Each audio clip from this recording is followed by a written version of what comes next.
नमस्कार, किसान समाचार में आपका स्वागत है। मैं हूं साइमा खान। सबसे पहले नजर हेडलाइंस पर।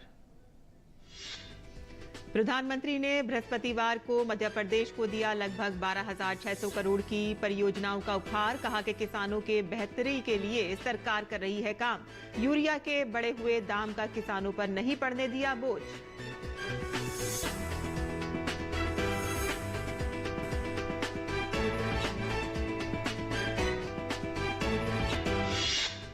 केंद्र सरकार ने 3 राज्यों में धान की शुरू की खरीद। किसानों से अब तक एमएसपी पर करीब 12.21 लाख टन खरीदी धान। तमिलनाडु, पंजाब और हरियाणा के किसानों को 2,689.77 करोड़ रुपए का हुआ फायदा।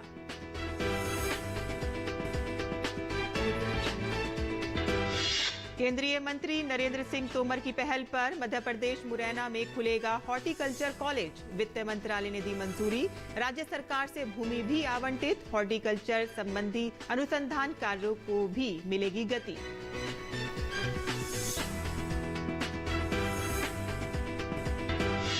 मध्य प्रदेश के मुख्यमंत्री शिवराज सिंह चौहान ने गुरुवार को 72 लाख किसानों को जारी की 1,560 करोड़ की किसान सम्मान निधि।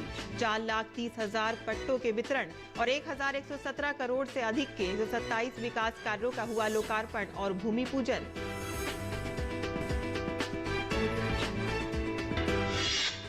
सिक्किम में अचानक बाढ़ के बाद राहत और बचाव के काम में आई तेजी। राज्यपाल ने सिंगताम में राहत शिविर केंद्रों का किया दौरा। वहीं मुख्यमंत्री ने की आपदा स्थिति की समीक्षा। पर्यटकों को फिलहाल सिक्किम नहीं आने की सलाह।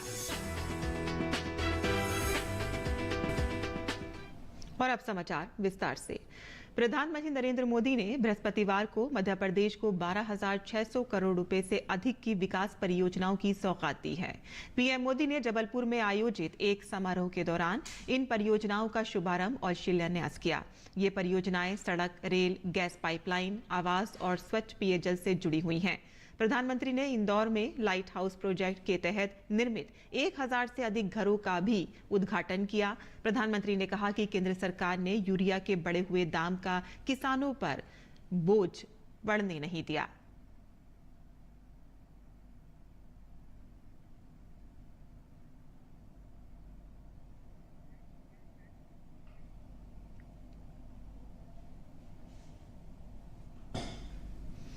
और आगे बढ़ते हैं, जहां केंद्र सरकार ने धान की खरीद शुरू कर दी है और इसी क्रम में सरकार ने किसानों से अब तक न्यूनतम समर्थन मूल्य यानी कि एमएसपी पर करीब 12.21 लाख टन धान खरीदी है। सरकार के इस कदम से 99,675 किसानों को 2,689.77 करोड़ रुपए का फायदा हुआ है। और खाद्य मंत्रालय ने गुरुवार को जारी बयान में बताया है कि तमिलनाडु, पंजाब और हरियाणा राज्य में किसानों को 12.21 लाख मीट्रिक टन धान की खरीद की गई है। मंत्रालय ने कहा है कि खरीफ विपणन मौसम 2023-24 में 3 अक्टूबर तक 99,675 किसानों से एमएसपी पर 2,689.77 करोड़ रुपए का धान खरीदा गया है। दरअसल इस वर्ष आमतौर से थोड़ी अधिक क्षेत्रफल 411.96 लाख हेक्टेयर में बोए गए धान की कटाई की शुरुआत पिछले हफ्ते हुई थी। भारतीय खाद्य निगम यानी कि एफसीआई और राज्य एजेंसियों ने बफर स्टॉक का भंडार रखने के साथ साथ किसानों के हितों की रक्षा के लिए एमएसपी पर खरीद शुरू की है। मंत्रालय ने मौजूदा सीजन में 521.27 लाख टन की खरीद का लक्ष्य रखा है, जबकि पिछले साल के समान सीजन में वास्तविक खरीद 496 लाख टन रही थी। केंद्र सरकार के कृषि एवं किसान कल्याण मंत्रालय के अंतर्गत कृषि अनुसंधान तथा शिक्षा विभाग ने रानी लक्ष्मीबाई केंद्रीय कृषि विश्वविद्यालय के तहत मुरैना जिले में हॉर्टिकल्चर कॉलेज स्थापित करने का निर्णय लिया है। और इसके लिए केंद्रीय कृषि एवं किसान कल्याण मंत्री नरेंद्र सिंह तोमर की पहल पर केंद्रीय वित्त मंत्रालय ने मंजूरी दे दी है। वहीं मध्य प्रदेश राज्य सरकार द्वारा तहसील पोरसा, जिला मुरैना में लगभग 300 एकड़ भूमि का आवंटन भी कर दिया गया है। इस कॉलेज की स्थापना पर करीब 160 करोड़ रुपए की लागत आएगी, जिसका वहन केंद्र सरकार द्वारा किया जाएगा। इस अंचल में ये कॉलेज अपनी तरह का पहला कॉलेज होगा एवं इसमें स्नातक स्तर की पढ़ाई होगी, जिसमें फल विज्ञान, सब्जी विज्ञान, फूलों की खेती और भू निर्माण, पौध संरक्षण, सामाजिक विज्ञान, प्राकृतिक संसाधन प्रबंधन, बुनियादी विज्ञान आदि जैसे विभिन्न विभाग होंगे। इस कॉलेज के माध्यम से हॉर्टिकल्चर संबंधी अनुसंधान कार्यों को भी गति मिलेगी और साथ ही नए रोजगार भी सृजित होंगे और क्षेत्र के किसानों की आमदनी बढ़ाने में भी ये कॉलेज सहायक होगा। मध्य प्रदेश के मुख्यमंत्री शिवराज सिंह चौहान ने गुरुवार को सतना में आयोजित राज्य स्तरीय कृषि सम्मेलन में 72 लाख किसानों को किसान सम्मान निधि के 1560 करोड़ का सिंगल क्लिक से अंतरण किया और साथ ही उन्होंने प्रधानमंत्री फसल बीमा योजना के 30 लाख दावों में 1058 करोड़ रुपए किसानों के खातों में जारी किए गए। मुख्यमंत्री ने 4,30,000 परिवारों को पट्टों का वितरण भी किया और इसके अंतर्गत मुख्यमंत्री आवास भू अधिकार योजना के 75,000, मुख्यमंत्री नागरीय भू अधिकार योजना के 5,711 और स्वामित्व योजना के 3,50,000 पट्टे हितग्राहियों को प्रदान किए गए।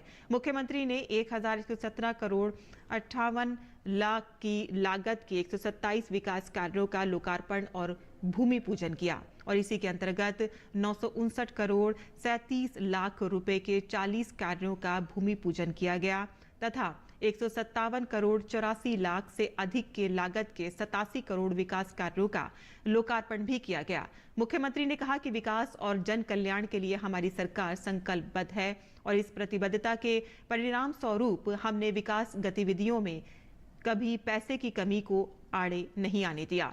किसान कल्याण के लिए उठाए गए कदम हो या कृषि के उन्नयन के लिए संचालित गतिविधियां, हमारी सरकार ने हर क्षेत्र में महत्वपूर्ण उपलब्धियां अर्जित की हैं। प्रदेश में सिंचाई के रकबे को 7,50,000 हेक्टेयर से बढ़ाकर 47 लाख हेक्टेयर किया गया है, जिसे बढ़ाकर 100 लाख हेक्टेयर किया जाएगा। पानी की बचत के लिए पाइपलाइन से सिंचाई की व्यवस्था की गई है। किसानों की सुविधा के लिए अनुदान पर ट्रांसफार्मर की योजना पुनः आरंभ की जा रही है। किसानों को 0% पर ब्याज की व्यवस्था की गई है और किसान भाइयों के लिए खाद की कमी नहीं होने दी जाएगी। डिफॉल्टर किसानों को सहकारिता की व्यवस्था से खाद उपलब्ध कराया जाएगा। किसान भाइयों को यदि फसलों को नुकसान हुआ है तो सर्वे कराकर राहत की राशि और फसल बीमा का पैसा दिलवाया जाएगा। प्रधानमंत्री नरेंद्र मोदी के सार्थक प्रयासों से देश में खादी के उत्पादों के प्रति लोगों का न केवल आकर्षण बढ़ा है, बल्कि शुद्ध आर्थिक लाभ के साथ खादी आज वैश्विक ब्रांड भी बन रहा है। खादी के प्रति जनमानस के बढ़ते क्रेज के विषय पर हमारे संवाददाता ओपी यादव ने बात की केंद्रीय संचार राज्य मंत्री देबू सिंह चौहान से। स्वच्छता ही सेवा इस महाअभियान को लेकर देश भर में जागरूकता कार्यक्रम चलाए जा रहे हैं। इसी क्रम में केंद्रीय राज्य मंत्री देबू सिंह चौहान खादी इंडिया शोरूम में आए हैं। ये बात करते हैं खादी को बढ़ावा देना और भारत की आत्मा को देश और दुनिया तक पहुंचा के खादी वस्त्र का प्रचार करना। आप हमेशा खादी के प्रचार प्रसार में लगे रहते हैं और खादी का वस्त्र भी आप पहनते हैं। आपने जब जब मंच पे अवसर मिला इस बात को आगे भी बढ़ाया, क्या कहेंगे? जैसे कि पूरा भारतवर्ष में आज का दिन पूज्य गांधी जी को एक प्रकार की श्रद्धांजलि देते हुए आज प्रत्येक भारतवासी खादी खरीदने और पिछले 10 सालों में जिस तरीके से यशस्वी प्रधानमंत्री विश्व के सर्वाधिक लोकप्रिय नेता आदरणीय प्रधानमंत्री जी ने जो आग्रह किया है और खादी के प्रति एक आत्मनिर्भर भारत देश की भावना के साथ प्रत्येक को खादी भी खरीदना है और उसके लिए वोकल भी बनना है, तो लोकल फॉर वोकल बना के आज खादी का जो उत्पादन है, जो एक प्रकार हम टर्नओवर बोलते हैं, जो करीब 25,000 करोड़ था 10 साल पहले, आज 1,30,000 करोड़ के आसपास पहुंचा है। वही आदरणीय प्रधानमंत्री जी के मार्गदर्शन में खादी ने एक नया स्वरूप भी लिया है। आज प्रत्येक युवा वर्ग में खादी के प्रति एक अलग भाव भी है। पिछले कुछ सालों में जिस तरीके से देश की जनता का ये भाव बदला है, उसमें आदरणीय मोदी जी का बहुत बड़ा रोल रहा है। खादी लोकल से ग्लोबल हो रही है और फैशन का ट्रेंड बन रही है। इससे न केवल रोजगार व्यापार बल्कि भारत की जो पहचान है उसको फिर से पुनर्जीवित करने का काम हो रहा है। बिल्कुल, जो आपने बोला बिल्कुल सही है। खादी ने अपने आप को पुनर्जीवित किया, लेकिन भारतीय संस्कृति, भारतीय परंपरा और भारतीय वेशभूषा जो खादी में के साथ भारतीय उन मूल जड़ों से जुड़े हुई भावना को भी जागृत करता है।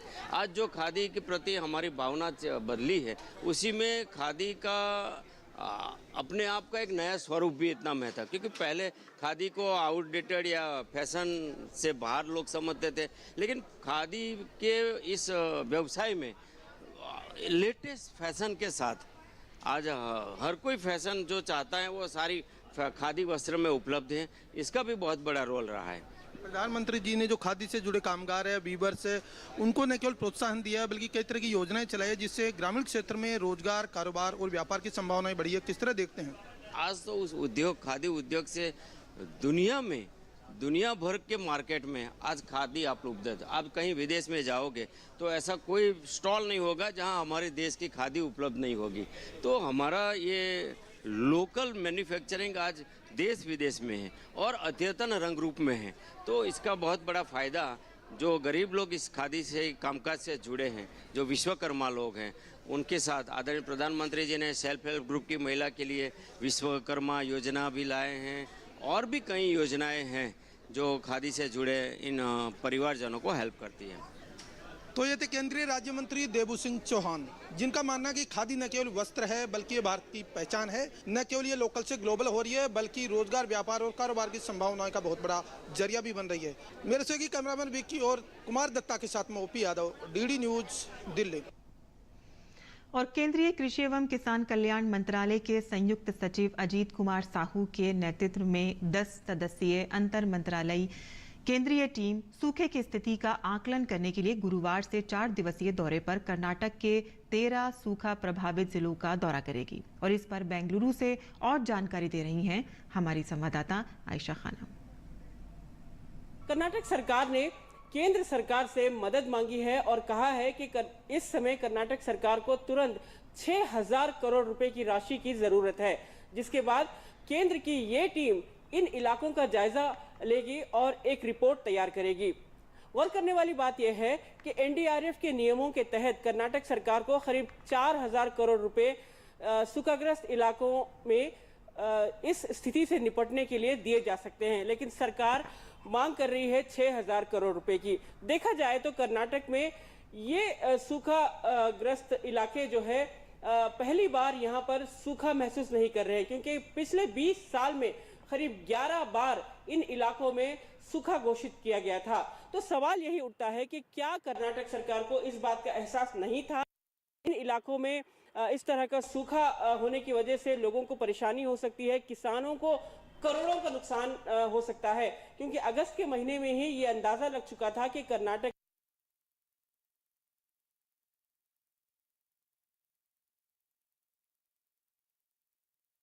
तुरंत कोई ठोस कदम नहीं उठाए। और अगस्त के दौरान कर्नाटक सरकार राज्य में अपनी तमाम स्कीम्स को काफी बिजी नजर आई और इन स्कीम्स के चलते प्रचार में काफी व्यस्त रही। तो यही सवाल है कि क्या कर्नाटक सरकार ये जानते हुए कि पिछले 20 साल में इन तमाम इलाकों में पहले भी सूखा हुआ था, सूखाग्रस्त इलाके हैं ये, तो इन इलाकों में क्यों सरकार ने सिंचाई के कोई इंतजाम नहीं किए? क्यों माइनर इरिगेशन को लेकर यहाँ पर पहले से कोई इंतजाम नहीं हुए? ऐसे में इस वक्त किसानों को करीब 3,000 करोड़ रुपए से ज़्यादा का नुकसान उठाना पड़ रहा है। इस बात को जानते हुए भी कि पिछले 2 दशक में ये 12वीं बार यहाँ पर सूखा पड़ा है, तो सरकार ने पहले तैयारी क्यों नहीं थी? क्यों इन इलाकों में सिंचाई के इंतज़ाम नहीं हुए और क्यों इन इलाकों में पशुओं को और किसानों को जो है इस तरह की स्थिति से बचाने के लिए कोई कोशिशें क्यों नहीं की गई? कैमरामैन गणेश के साथ आयशा खानम, डीडी न्यूज़, बैंगलोर। और कृषि क्षेत्र क्रांतिकारी परिवर्तन के लिए तैयार है। भारत का पहला electric tractor CSIR prima ET11 खेती किसानी में बदलाव लाने के लिए तैयार है। ये पर्यावरण अनुकूल वाहन भारतीय कृषि के चेहरे को बदलने वाला है। आइए देखते हैं हमारे संवाददाता तापस भट्टाचार्य की ये रिपोर्ट।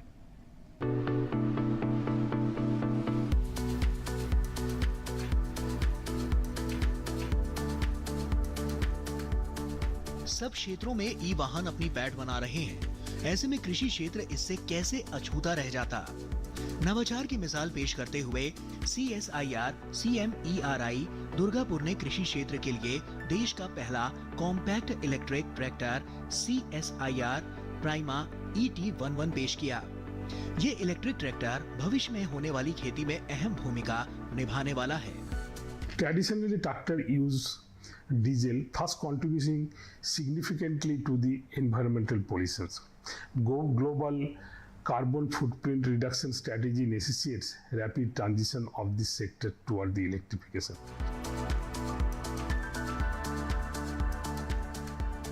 इलेक्ट्रिक ट्रैक्टर को बनाने में अत्याधुनिक तकनीक का प्रयोग किया गया है। इसकी गति से लेकर वजन, लीवर और पैडल की स्थिति जैसे हर पहलू को आधुनिक कृषि क्षेत्र की जरूरत के हिसाब से डिजाइन किया गया है। किसान पारंपरिक घरेलू चार्जिंग सॉकेट का उपयोग करके 7 से 8 घंटे में ट्रैक्टर को चार्ज कर सकते हैं और खेत में 4 घंटे से अधिक समय तक ट्रैक्टर चला सकते हैं। इस ट्रैक्टर से ढुलाई करना भी आसान है। ट्रैक्टर 1.8 टन क्षमता वाली ट्रॉली को अधिकतम 25 किलोमीटर प्रति घंटे की गति से खींच सकता है।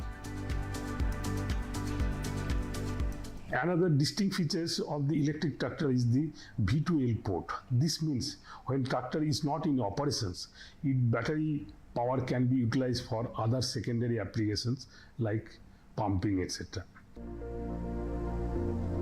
बल्कि ये 500 किलोग्राम की क्षमता उठाने और 1.8 टन क्षमता वाली ट्रॉली को खींचने के साथ अन्य कामों में उपयोगी साबित होने वाला है।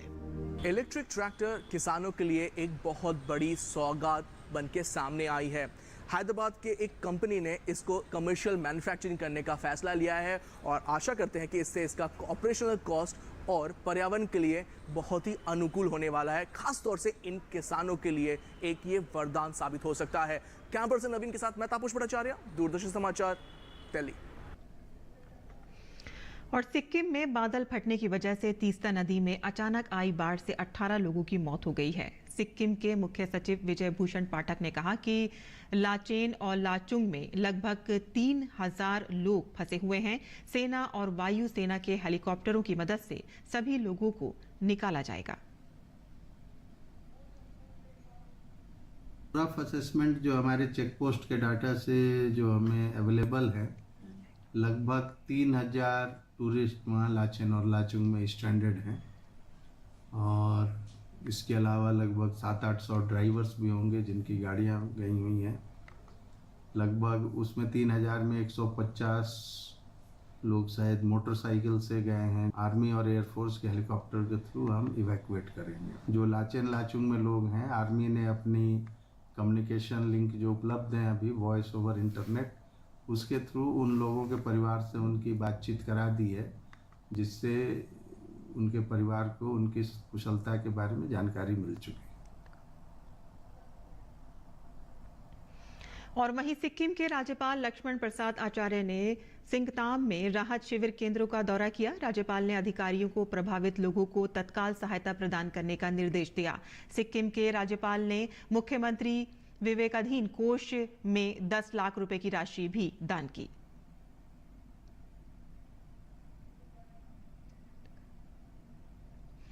प्रधानमंत्री नरेंद्र मोदी के नेतृत्व में केंद्र सरकार सिक्किम में के साथ पूरी एकजुटता से खड़ी हुई है। केंद्र सरकार ने सिक्किम सरकार को हर संभव सहायता प्रदान करने का आश्वासन दिया है।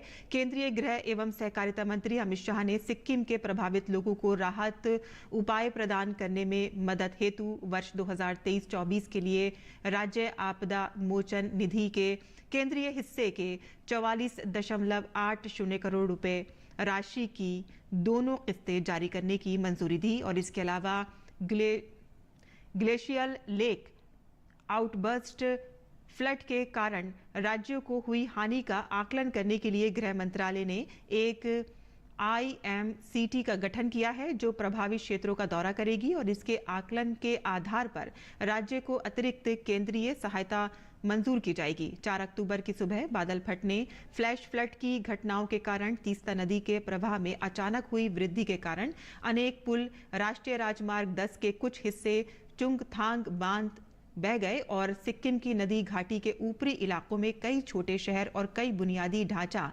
परियोजनाएं बुरी तरह से प्रभावित हुई हैं। केंद्र सरकार उच्चतम स्तर पर 24 घंटे सिक्किम की स्थिति पर कड़ी नजर रखे हुए है। प्रदान की गई सहायता में एनडीआरएफ की पर्याप्त टीमों की तैनाती, भारतीय वायुसेना के हेलीकॉप्टरों और सेना के जवानों सहित आवश्यक खोज और बचाव उपकरण शामिल हैं और इसके अलावा बिजली, दूरसंचार और सड़क, राजमार्ग तथा परिवहन मंत्रालयों की तकनीकी टीमें राज्य में क्षतिग्रस्त बुनियादी ढांचे और दूरसंचार नेटवर्क की समय पर बहाली के कार्य में सहायता प्रदान कर रही हैं।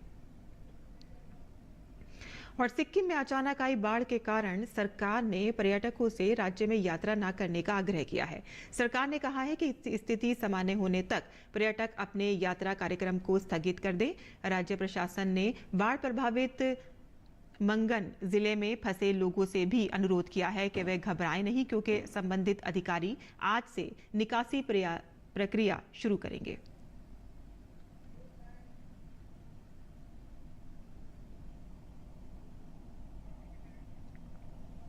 और किसान समाचार में अब नजर डाल लेते हैं कुछ और खबरों पर भी।